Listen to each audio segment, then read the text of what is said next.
নমস্কার বন্ধুরা, পাপড়ি সুদীপ ক্রিয়েশনে আরও একটি ব্লগে আপনাদের ওয়েলকাম। আশা করি আপনারা ভালো আছেন, সুস্থ আছেন, আমরাও ভালো আছি। আজকে রান্না করব দুধ ছানা পেঁপের ছেচকি। রান্নার নামটা আমি দিয়েছি, সে বৃত্তান্তে পরে যাচ্ছি, সরাসরি চলে আসছি রান্নায়। রান্নাটা করবার জন্য পেঁপেটাকে ধুয়ে ভালো করে গ্রেট করে নিয়েছি। আর রান্নাটা পুরোটা হবে ঘি দিয়ে। আপনারা চাইলে সাদা তেলেরও ব্যবহার করতে পারেন। কড়াইতে প্রথমে ঘি দিয়ে দিয়েছি, দিয়েই হাফ চামচের মতো মৌরি, একটা শুকনো লঙ্কা আর তেজপাতা দিয়েছি একটা, দিয়ে ফোড়নটা যখন লাল লাল হয়ে যাবে তখনই পেঁপেটাকে দিয়ে দিতে হবে। দিয়ে 1 চামচের মতো নুন দিয়েছি।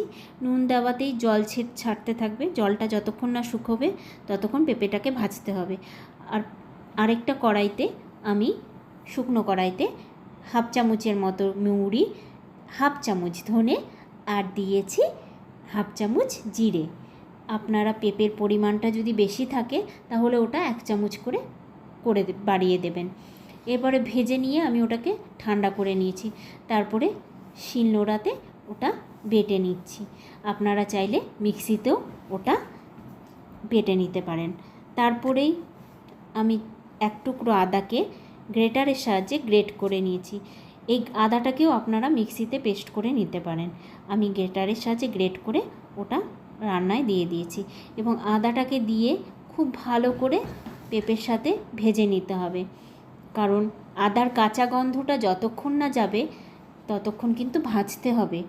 কারণ আদার গন্ধটা যদি না যায় তাহলে রান্নার টেস্টটাও অন্যরকম হয়ে যাবে। তারপরে ভাজা হয়ে গেলে আমরা এই পর্যায়ে দিয়ে দেব দুধ। পুরো রান্নাটাই কিন্তু দুধে হবে, কোনো রকম জল ব্যবহার করা যাবে না। আর যখনই এই দুধটা দেবেন তখন আপনারা আগে থেকে বড়ি ভেজে রাখবেন, সেই বড়িটাও দিয়ে দেবেন। আজকে আমি বড়ি দিইনি, অন্যদিন রান্নাটা করলে বড়ি দিই। আজকে আসলে আমার মেয়ে আগেই বলেছে যে রান্নাটা যখন করবে প্রতিদিন বড়ি দিই। ও ভালোবাসে না, ও বড়ি খেতে একদমই চায় না, তাই বলেছে আজকে প্রথম থেকে বড়ি একদমই দিতে না, তাই আজকে দিইনি। আপনারা অবশ্যই দেবেন, বড়ির ফ্লেভারটাও এতে দারুণ লাগে। আর এইবারে দুধটা দিয়ে গ্যাসের স্টিমটাকে লো করে ঢাকা চাপা দিয়ে রাখতে হবে। আর তারপরেই দিয়ে দিতে হবে চিনি। আমি এখানে 1 চামচের মতো চিনি দিয়েছি। আপনারা পেঁপের পরিমাণ বেশি থাকলে চিনিটা 2 চামচও দিতে পারেন।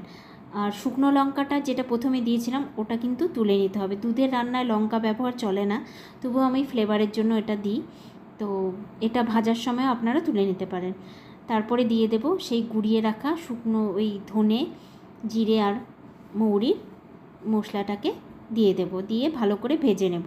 ভেজে নিয়ে এখন আমি 1 টুকরো ছানাকে গ্রেটারের সাহায্যে গ্রেট করে নেব। গ্রেট করে নিয়ে এটা রান্নায় দিয়ে দেব। ছানাটা দিয়েও ভালো করে ভাজতে হবে। ভাজা হয়ে গেলে তারপরে নামিয়ে নিতে হবে।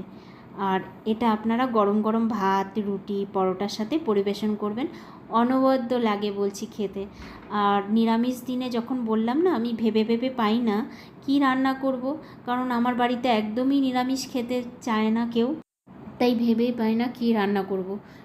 সেই ভাবনার থেকেই এই রান্নাটা আমার প্রথমেই বললাম, সেই ভাবনার থেকেই আমি এই রান্নাটা করেছি এবং এর নামও দিয়েছি দুধ ছানার পেঁপের ছেচকি।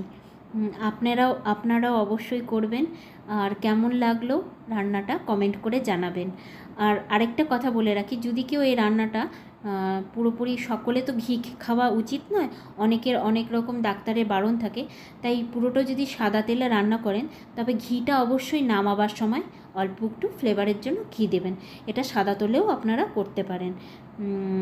তাহলে আজকের মতো আসছি। সকলেই ভালো থাকবেন, সুস্থ থাকবেন। আর আমার রান্নাটা যদি ভালো লাগে বা আমার ব্লগ যদি ভালো লাগে, লাইক, শেয়ার, সাবস্ক্রাইব করবেন।